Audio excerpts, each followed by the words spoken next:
Hello and welcome to my GTNH playthrough. It is Friday, January 23rd, and we are over here in my fuel, plastic, whatever building. Uh Technically I got a bunch done today. It doesn't really feel like it.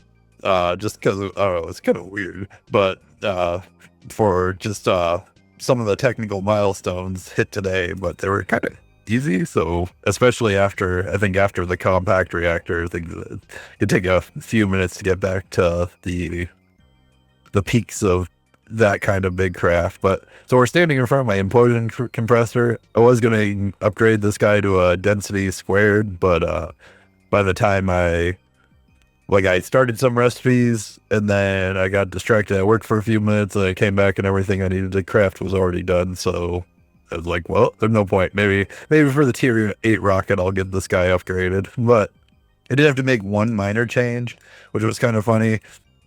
So this is one of the first multi-blocks I set up. And the reason it's done like this is specifically because of all the tiny dusts that come out of the implosion compressor. They go into this regulator that then pushes 9 of them at a time into this packager and then back out into the system. Now, this little section wasn't here up till today. They just would go back into these two interfaces, and there's two just because there's so many patterns. But today, it did have some issues where even though these are on different colors, it would input back into the interface, but then that wouldn't deposited in the network fast enough, so it would bring the completed items back into the input bus and it jammed itself up. So it was a real minor change. It was just kind of funny to me that this is the tier 7 rocket, and I've had this set up since tier 2, I believe, the tier 2 rocket, I believe. Yeah, that sounds right. I'm pretty sure it was the tier 2 rocket is literally when I made this block, or at least moved this block over here and set this all up. But yeah, not doing boring.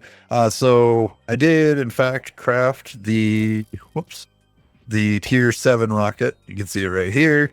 I went to 2 planets with it. I can see the schematics in my bar. I just brought them up to show. I did get both schematics. You get these on Pluto.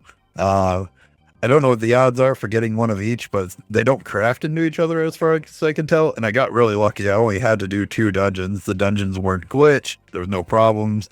And so I was able to get the tier 8 and the Draconic Core. The Draconic Core, I don't know anything about this path going forward. I've never played with Draconic Evolution outside of I think technically the magnet I have is from it, but that's about my furthest I've ever gone into it. So that'll be something to learn. I know it's mixed in with magic in this pack. I don't know if that's even normally the case, but sometime in the future. I don't plan on jumping on this anytime soon. I will say I know you need the Draconic armor to get the Infinity armor, and you need the Infinity armor to defeat the Chaos Dragon. So at some point this will be required, but not anytime soon. And then this tier 8 rocket, I think this will be kind of the next major milestone to work towards, only because it seems to get the next circuits. You need to get seaweed from some of the tier 8 planets. So to obviously need the tier 8 rocket. Seems like the only thing holding me back from the tier 8 rocket is the UHV energy hatch. And that seems to be about it. So, honestly, this will probably be something to work towards next week. For the moment, just throw these back in here. The other planet I went to was Make. I just figured I'd set up a void miner there for now. Why is it not showing that? Weird. Okay, it is running. Also, for some reason, and I don't know why, I assumed for this one it was because it was a Twilight Forest and maybe just it's a lower tier planet. But both these void miners run on 1-second intervals, but they are on the same amount of power as these guys. So yeah, I don't know why they work differently. Because once I went to Make, this new one runs on a half-second interval as well. So I don't know. It's weird. Not really sure why that's the case comparatively. I haven't looked into it too deep. Maybe there's something more I'm not realizing. The only reason I went with the Make though is because it's got beryllium which is not something I have because I never set up a void miner in the nether. And then of the 2 planets that's recommended to put on for tier 7, it's Pluto or Make because you get black plutonium. But realistically, if it wasn't for getting the tier 8 rocket schematic, we wouldn't even there's really nothing we get from tier 7 rocket, because like black plutonium,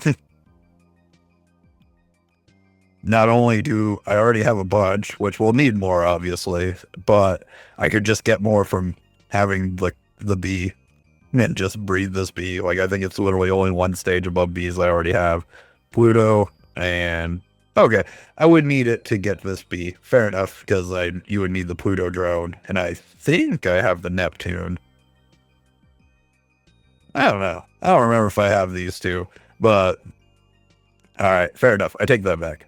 So I would need it anyways, but that was all I got for it. And part of the reason it feels kind of weird as such like a almost like nothing burger of a rocket was one of the things that got me and made me aware of GTNH in the first place was the threefold videos, and then his goal was to get to the tier 7 rocket.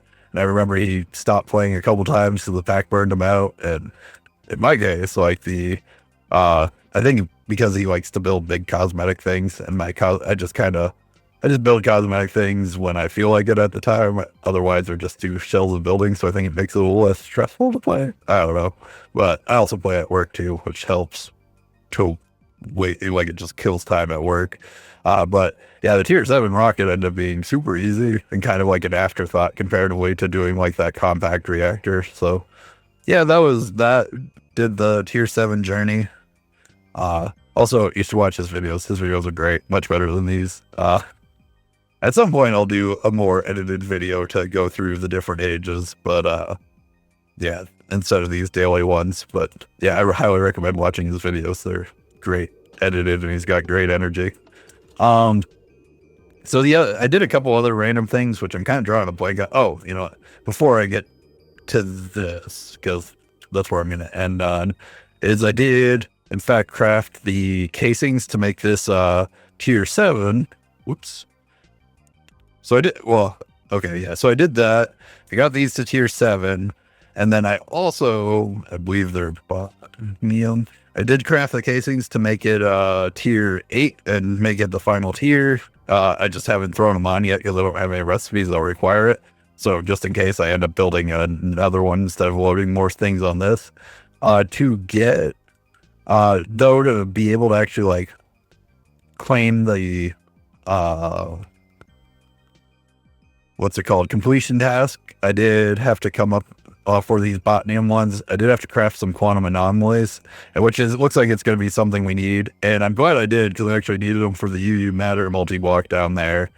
So I set up another one of these cyclotrons, which this one specifically takes molten uranium and unknown particles, and then you get like a small chance of quantum anomaly. Right now we're up to 5. This is after I've used 2 for crafting. So we were at 7. And that was with 900 unknown particles. So I did turn all these back on. I had them off instead of continuously running for a while there, just because that was back when I was having the power struggles. So that's all caught up. And next up, back over to this building. So I did drop this guy. He hasn't been crafted for very long. Actually, I'm curious. So when I set this up, I was at 1.1 million UU matter, and that was about an hour and a half ago, real time. So 100,000 UU matter, an hour and a half. I don't know if that's good. This one is just running off of like the pattern, so it's not doing anything crazy. The plan will be to set up 2 more of these, one for recycling scrap, and then one to use said recycling scrap. But I do want to have one running all the time where it's not waiting on scrap. So that's a thing. And I think to keep up with the items, I'm gonna throw down a couple of those dedicated like crop farms, or maybe a tree. Yeah, probably the crop one, because I don't ever have to touch them. Unlike the tree one or something. Just to try to supply enough items, because apparently the scrap version of this has 64 parallels, so that'll be cool. And yeah, that'll be basically what I work on for the weekend. Like tonight, I'd like to set these up.